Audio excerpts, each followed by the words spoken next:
Hello everyone! Olá todo mundo, sejam todos muito bem-vindos, bem-vindas, bem-vindes a esse projeto PT, o ESC Estude em Casa, que é uma parceria da Secretaria Estadual de Educação, do Estado da Bahia com as nossas 4 universidades. E que durante esse período de pandemia, então, traz o projeto Universidade para Todos, que vocês já conhecem, nesse novo formato, no formato digital, através de aulas online e outros conteúdos online, para que você, como cursista, possa manter a sua rotina de estudos durante esse período, tá? E então vamos começar a nossa aula de hoje, que é a aula de inglês. Para vocês que não me conhecem, meu nome é Levi Silva Santos, eu sou estudante da UESC, estudante de letras com habilitação em inglês e também um professor de inglês em formação. Vou aproveitar aqui para deixar também um projeto do qual eu faço parte, dando aula de inglês, que também está funcionando de forma online. É só você seguir lá no Instagram, o Ask English, tá? E tem bastante conteúdo lá para você que quer estudar um pouquinho mais de inglês, além daquilo que a gente vai abordar na aula de hoje, tá certo? Bom, então para a aula de hoje a gente vai falar um pouquinho sobre inglês instrumental, que é aquele inglês básico mesmo para o que você consiga fazer uma prova, seja ela de vestibular ou seja a prova do Enem. E dentro desse universo que é o inglês instrumental, hoje a gente só vai discutir sobre estratégias de leitura. E por que estratégias de leitura? Porque para qualquer texto, seja ele até em português, e principalmente em outra língua, que é o nosso foco, você precisa saber o que fazer quando você se depara com ele. E essas estratégias, que são técnicas que você pode usar para qualquer texto que você vai ler, vai te auxiliar a responder as questões, mesmo que você não domine o idioma, que é o caso da prova de inglês. Então é mais ou menos isso que a gente vai falar na aula de hoje. Tá? Eu espero que vocês gostem do conteúdo e qualquer dúvida também vocês vão poder fazer por mensagem, seja para as plataformas da UPT online, ou eu vou deixar meu e-mail aqui no final. Tá certo? Então, o primeiro elemento que você precisa prestar atenção quando você se depara com um texto em inglês, é o título. Porque ali no título já tem algumas informações que você pode que podem ser suporte para você conseguir entender o texto melhor. Tá? A segunda coisa que a gente precisa ter bastante atenção é ter um conhecimento prévio do assunto. Por quê?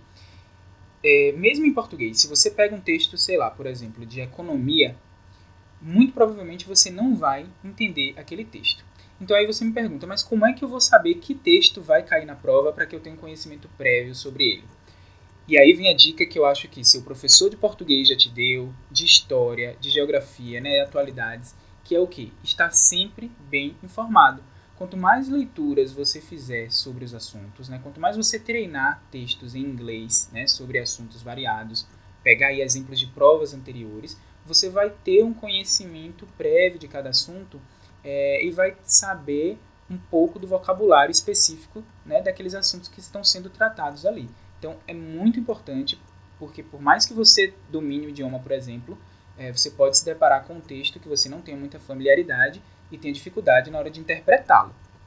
Certo? Bom, e agora a gente já prestamos atenção, a gente já prestou atenção ao título do texto, a gente já tem um conhecimento prévio porque a gente já estudou, a gente já se preparou antes, e agora a gente vai começar a ler o texto de fato. Vai fazer o quê? Uma leitura superficial naquele texto. Tá? E como é o passo a passo dessa leitura superficial?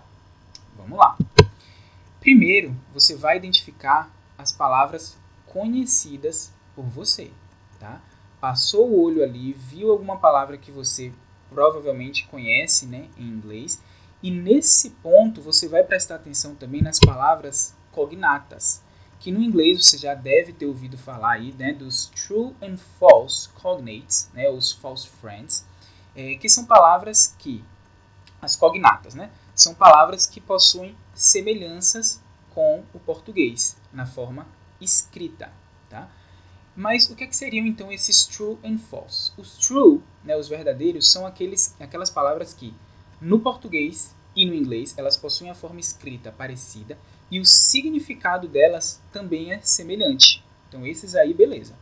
Mas os falsos cognatos são aquelas palavras que possuem ali a escrita semelhante, né? A escrita é muito parecida com o português, né?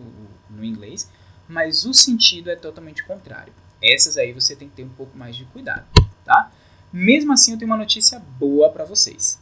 A quantidade de falsos cognatos, né? Essas palavrinhas que parecem que é uma coisa, mas na verdade é outra, é muito menor nas provas de vestibular ou do Enem do que as palavras dos cognatos verdadeiros. Então, se arrisque, né? Tente supor o sentido dos termos por aquilo que você está lendo, porque a maioria, né, na maioria deles, vai ser exatamente aquilo que você está pensando. Tá? Então, essa é a boa notícia. Não se preocupe muito com os falsos cognatos.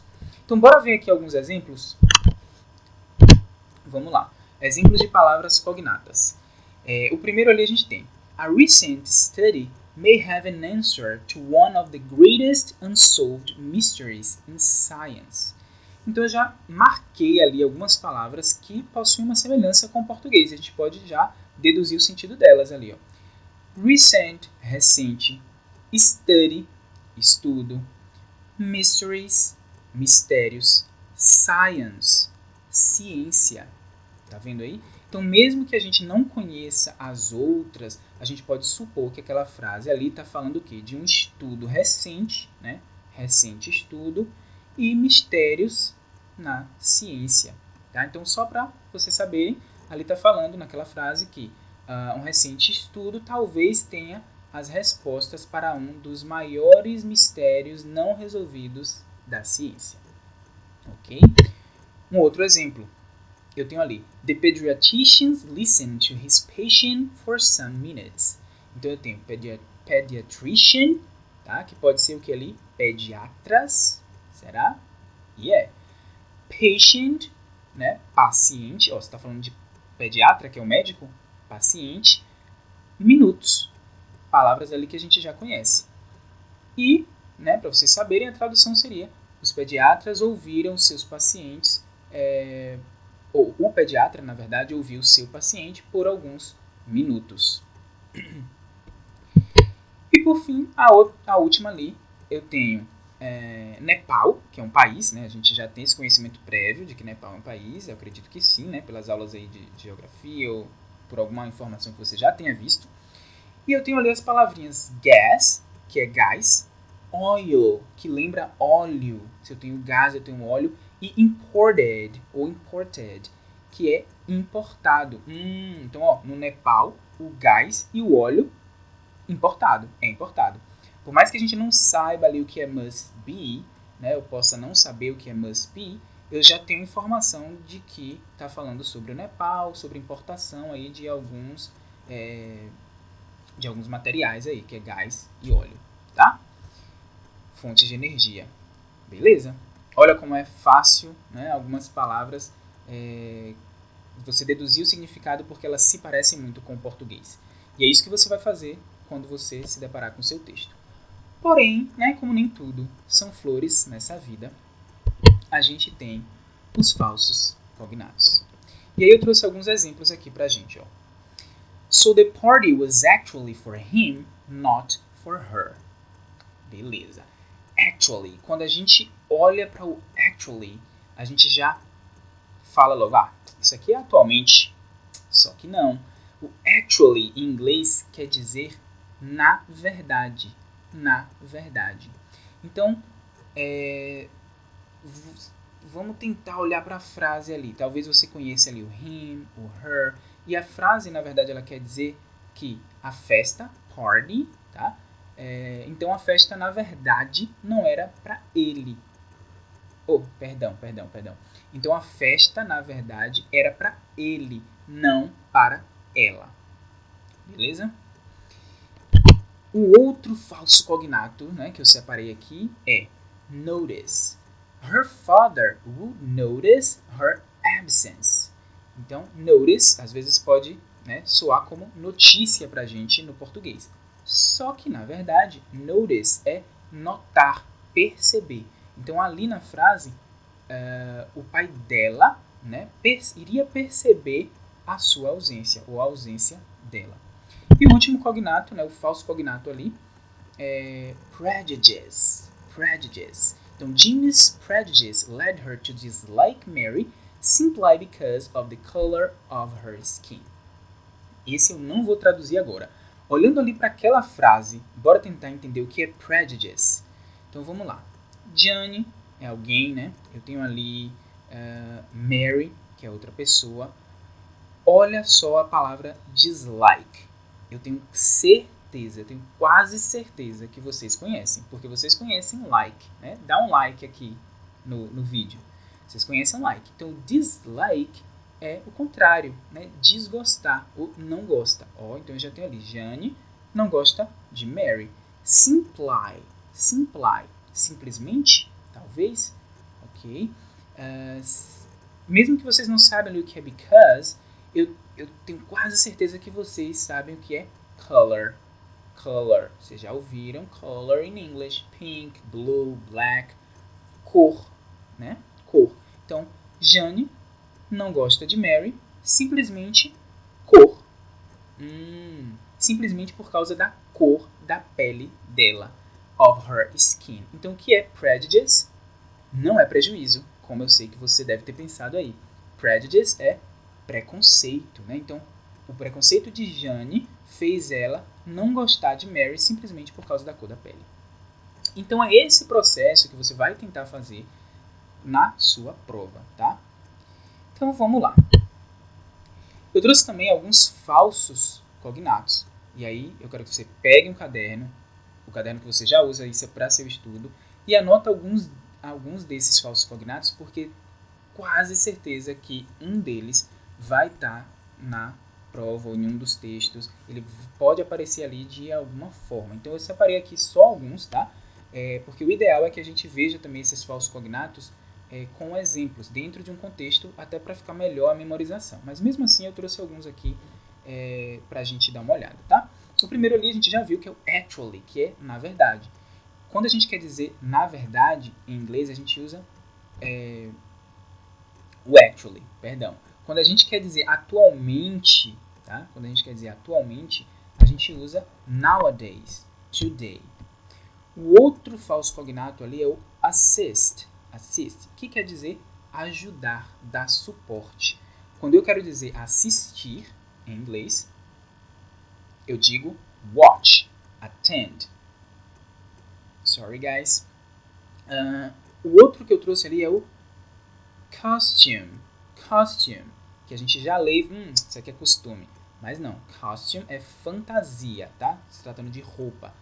Se eu quero falar costume, né, em inglês, eu uso custom. É uma palavra parecidinha ali.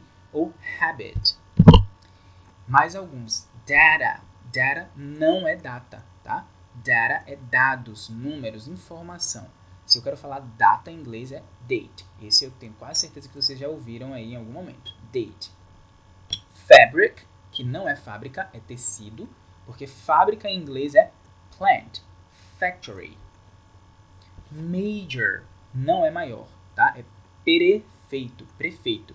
Maior é bigger. E por fim, né, alguns aqui, o notice, que a gente já viu, que é notar, perceber. Notícia em inglês é news, tá? Eu tenho certeza também, tá? Quase certeza que você já ouviu news como notícia. E prejudice, que a gente já viu que é preconceito. Se eu quero falar de prejuízo, eu uso damage, loss, perda. Tá? E o último ali, realize. Realize, que não é realizar, é notar também, é perceber.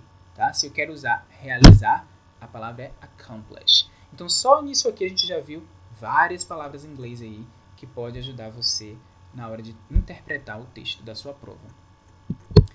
Bom, então continuando, a gente já fez aquela leiturazinha superficial, né? Já marcamos ali as palavras que a gente conhece, algumas palavras, né, que são cognatas, que podem ser falsos ou verdadeiros, né, cognatos. E agora a gente vai também, durante essa leitura, prestar atenção no tópico frasal de cada parágrafo. E o que é esse tópico frasal? É a ideia central. Então, quando você estiver fazendo ali aquela leitura superficial, tenta ver o que cada parágrafo ali está falando, né, como tema principal, e anota do ladinho. Isso vai facilitar você a não voltar no texto todo para buscar uma informação quando a questão pedir. Você já volta ali no parágrafo, né, certinho, que tem aquela informação da questão. E, então, né, feito todo esse processo de leitura superficial, e leitura superficial, então, é aquela leitura mais, não necessariamente rápida no sentido de tempo, né? Você vai ler correndo, sem prestar atenção no que você está lendo, não. Você só vai ler sem tentar se apegar a detalhes, como se eu não entendi ali uma palavra, se eu não entendi o parágrafo inteiro, eu não vou voltar, eu só vou fazer aquelas anotações das palavras, pegar as ideias centrais.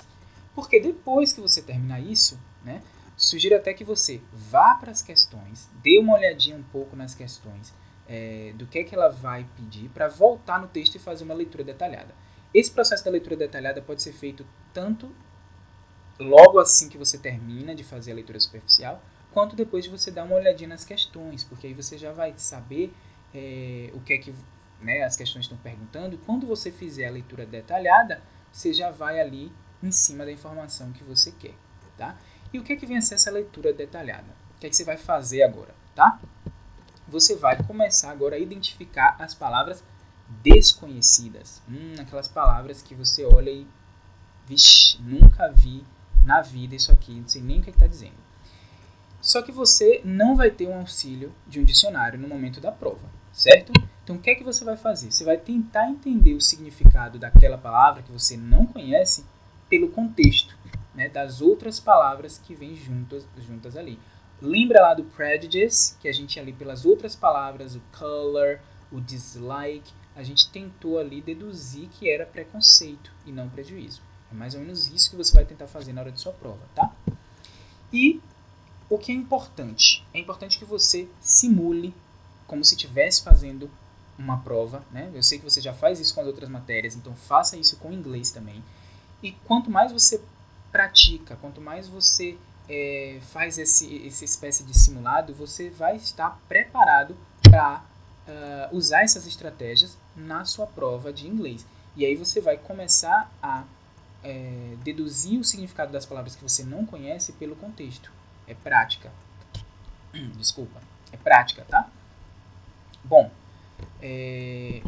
beleza. Então, continuando dentro dessa leitura mais detalhada, você também vai prestar atenção agora o quê? Nos recursos gráficos. E o que são esses recursos gráficos? São imagens, né? São mapas, são gráficos que podem ajudar você, mesmo que você não saiba alguma palavra em inglês. Isso a gente vai ver muito bem aqui na prática no exemplo que eu trouxe para o final, tá? Também vai prestar atenção, né, no texto, quando você estiver lendo, nas marcas tipográficas, que são o quê? Uma palavra que está lá em negrito, itálico, né, aquela tortinha assim, ou sublinhado, com a linhazinha embaixo. Porque essas palavras elas estão chamando sua atenção para alguma informação que muito provavelmente vai ser importante na hora de responder a questão. E quanto ao uso do dicionário, outra dica importante aqui. Pode usar o dicionário para estudo? Claro que pode, tá? Mas você não vai ficar usando o dicionário para traduzir o tempo todo.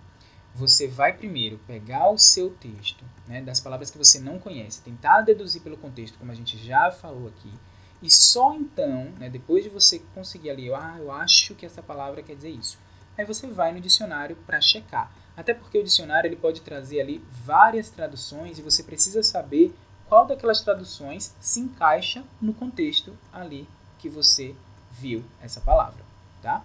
Então é importante sim usar o dicionário, mas dessa forma. Não pega esse hábito de ficar traduzindo a palavra o tempo todo, porque na hora da prova lá você não vai ter o dicionário para te ajudar.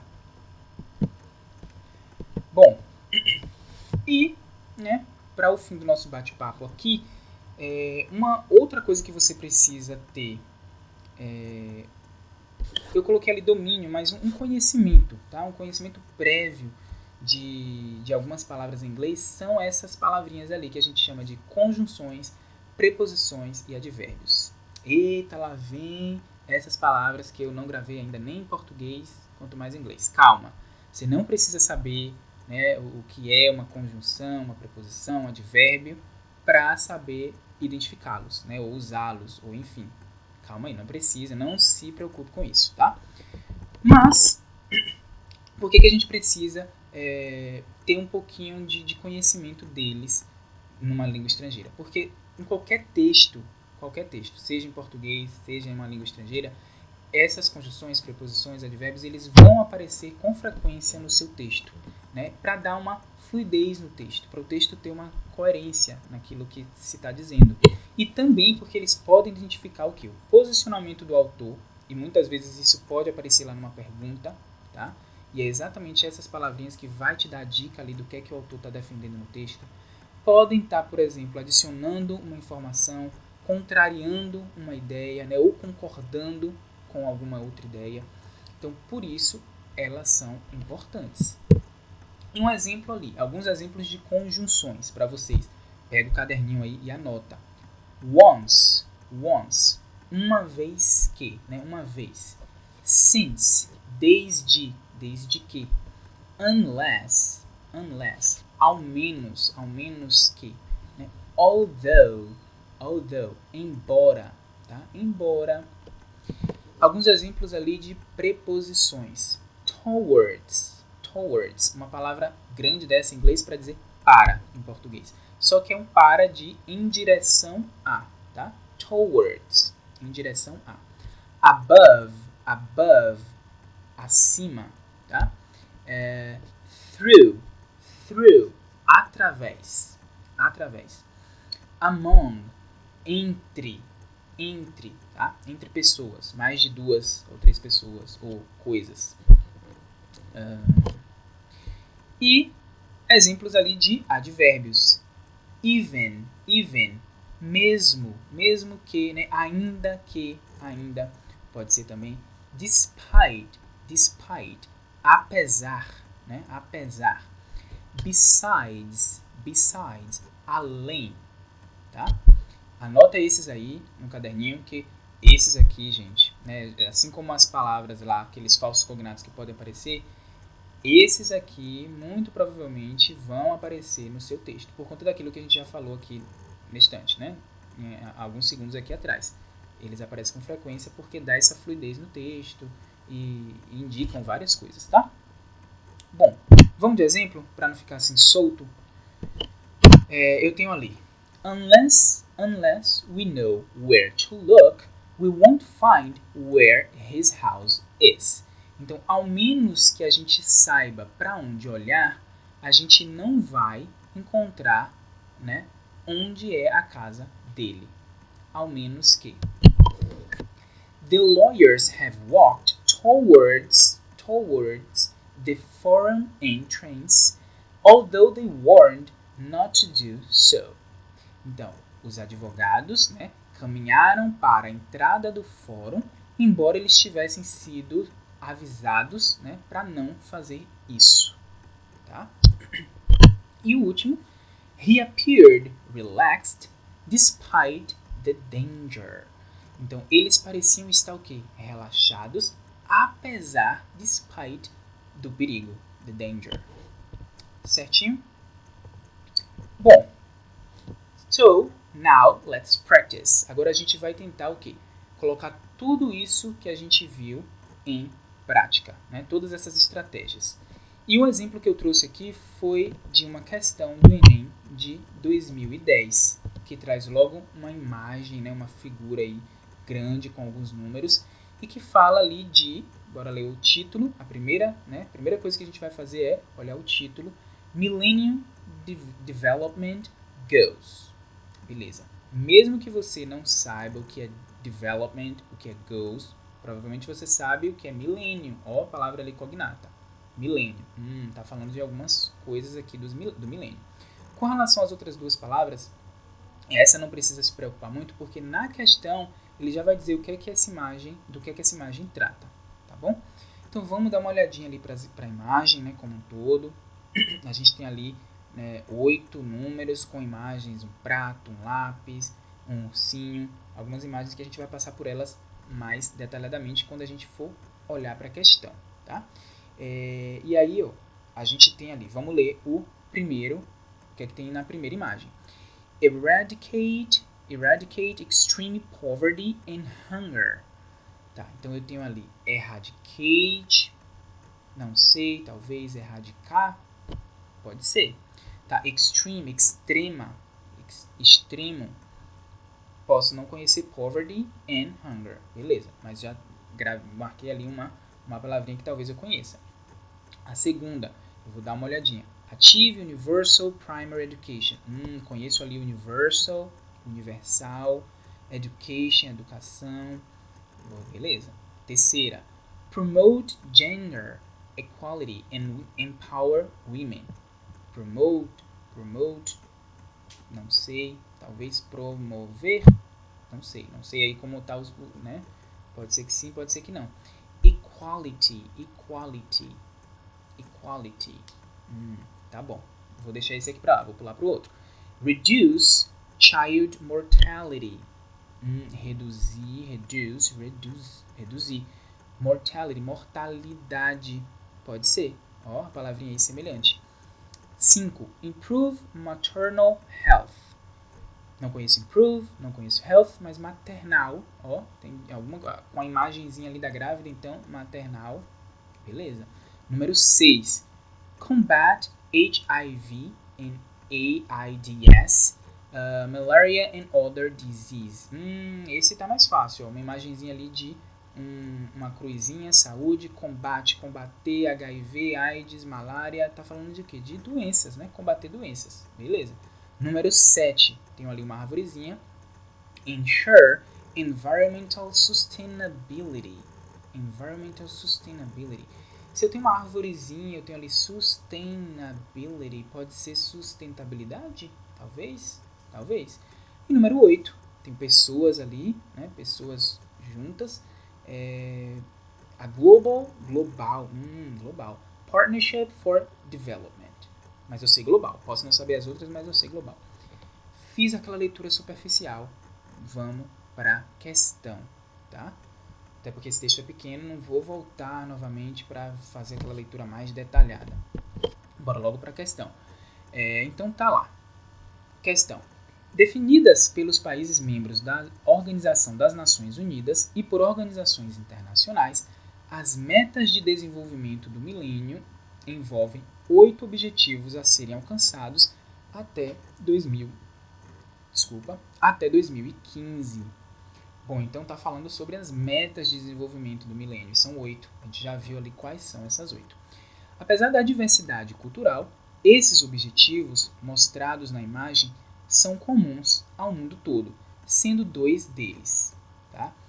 É muito comum em questão de interpretação de texto a gente, a cada alternativa, a gente voltar ao texto para confirmar aquilo que a alternativa está dizendo. Tá? Isso a gente faz geralmente com qualquer texto, em qualquer prova. História, geografia, língua portuguesa, tá? Ou nas provas, né, que agora a nomenclatura mudou, né, ciências da natureza, ciências humanas. A gente faz isso quando a gente vai ler um texto e a informação pede algo para a gente voltar. Então, o que é que a gente vai fazer? Na alternativa A ali, a gente tem o combate à AIDS e a melhoria do ensino universitário. Será que esses dois estão lá naquela imagem que a gente viu? A gente viu algo sobre a AIDS. Onde? No 6, não foi? Combate à AIDS. Então é. E onde foi que a gente viu sobre educação? A pergunta está lá, falando sobre, vou voltar um pouco, o ensino universitário, melhoria do ensino universitário. Onde foi que a gente viu sobre educação? Education, número 2. E está ali falando, tem um lapisinho, ó. Achieve universal. Não será que tem a ver com universidade? Education. Primary education. Observe aqui esse primary. Essa palavrinha aqui. Ela que é a chave. Universal é exatamente universal. Ó, aquela dica de muito provavelmente a palavra que você viu, ela vai ter o sentido parecido com o português. Então, universal não é universidade. Universal é universal mesmo. E o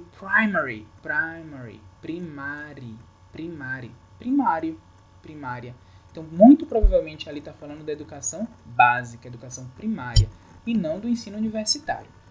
Mas vamos lá, vamos deixar essa em stand-by, né, porque pode ser que ali universal confunda um pouco. Mas eu já dei aqui a resposta de que não é. Primário, educação básica. Letra B. A redução da mortalidade adulta e a criação de parcerias globais. Opa, peraí. Ó, o nosso conhecimento prévio aqui atuando nessa questão. Antes de voltar à imagem, eu já tenho ali a redução da mortalidade adulta. Isso chama atenção porque, se você tem o costume de ler um pouco sobre os índices de desenvolvimento humano dos países, ou sobre redução de mortalidade em alguns países, geralmente essa redução de mortalidade vem acompanhada de infantil, tá? Ou conhecimento prévio. Geralmente, quando se trata de redução de mortalidade, a gente está falando redução de mortalidade infantil. Então, daí você já mata a questão. Opa, mortalidade adulta. Mas mesmo assim, vamos checar no texto se está falando de mortalidade adulta. Tá? E a outra questão de criação de parcerias globais. Vamos voltar. Então, onde foi que a gente viu a palavra mortalidade? No 4, mortality. Tá? E aí tem ali, reduce child mortality. Eu não sei o que é child, Levi. E agora? Olha para a imagem, tem um ursinho ali. Um ursinho remete ao quê? A criança, a infância. Então, muito provavelmente está falando da redução da mortalidade infantil e não da mortalidade adulta. Só aí a questão já está, por si só, eliminada. Mas a outra parte da alternativa B fala de criação de parcerias globais. Criação de parcerias globais. E agora? Onde é que fala de globais? Global. Lembra?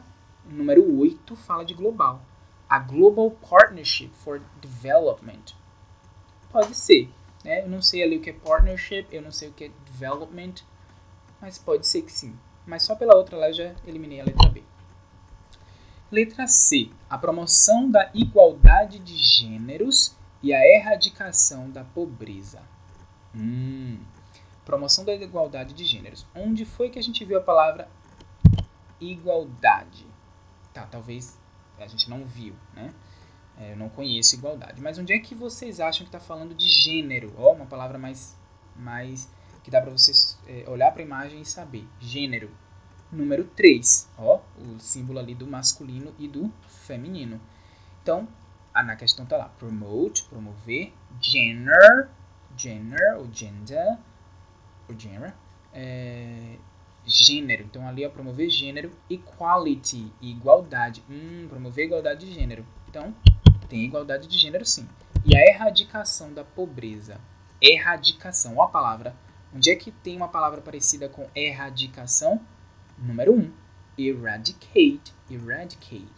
Extreme poverty and hunger. Beleza, então tá dizendo ali erradicar extrema poverty. O que é poverty? O que é hunger?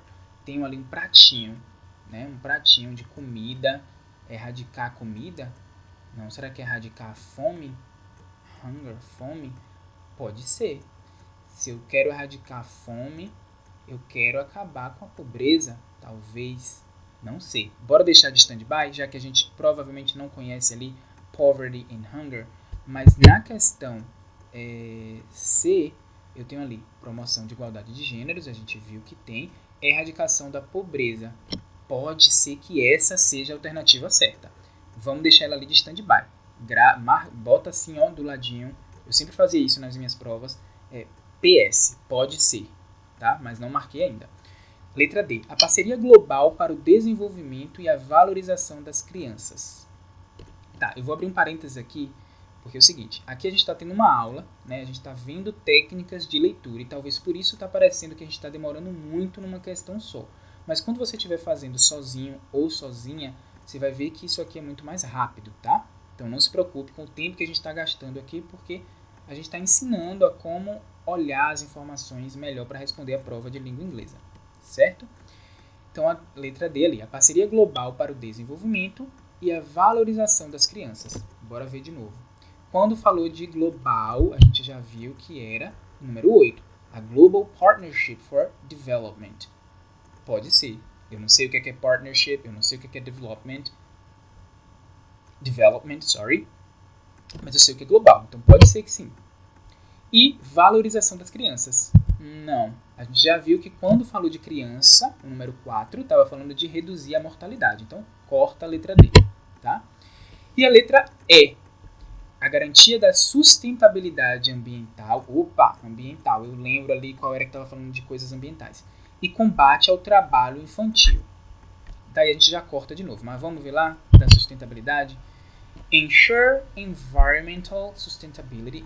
Sustentabilidade, tá falando sim. Mas olha quando fala de criança de novo. Combate ao trabalho infantil. Observe que a gente sabe que essa é uma meta muito importante. Muitos países precisam combater o trabalho infantil. Mas é isso que está dizendo no texto quando fala de crianças, né, ou quando fala da infância? Não. Volta lá. No 4, que é o único que a gente viu que fala de criança, né? O que é relacionado à criança. Poderia ser a educação? Poderia, mas não está falando ali sobre educação. Não está um foco ali na questão da educação primária. O outro item, né, o item 4, que fala necessariamente de criança, e aí a gente já vou vir com a tradução. Child é criança mesmo, tá? Mas eu lembro que o bonequinho do ursinho ali remete à criança, não fala sobre trabalho infantil, fala sobre mortalidade, tá? Então, corta. Só sobrou qual, gente? A letra C, tá? A promoção da igualdade de gêneros e a erradicação da pobreza. Então, é isso. Essas são as técnicas, tá? Se você quiser, dá uma volta à aula, assiste de novo, pega ali algumas estratégias que você vai poder utilizar no seu texto e tenta fazer provas, né, com questões antigas do Enem, já utilizando essas técnicas que a gente aprendeu hoje, beleza? Então ali, thank you all, muito obrigado pela presença de vocês aqui, por estarem assistindo essa aula. Eu espero que eu tenha conseguido trazer alguma coisa que seja relevante para vocês, para o estudo de vocês. E qualquer dúvida ali, any questions, vocês podem me mandar por e-mail. Eu estou deixando ali o e-mail, levisilvasantos@gmail.com. Também a minha página no Instagram, Levi Silva Santos English, que é inglês. Vocês podem me procurar. Ou também mandar aí para as plataformas da UPT, que provavelmente eles entrem em contato comigo e a gente tira essa dúvida, tá bom? Espero que vocês tenham gostado todos. Um grande abraço e tchau! Bye!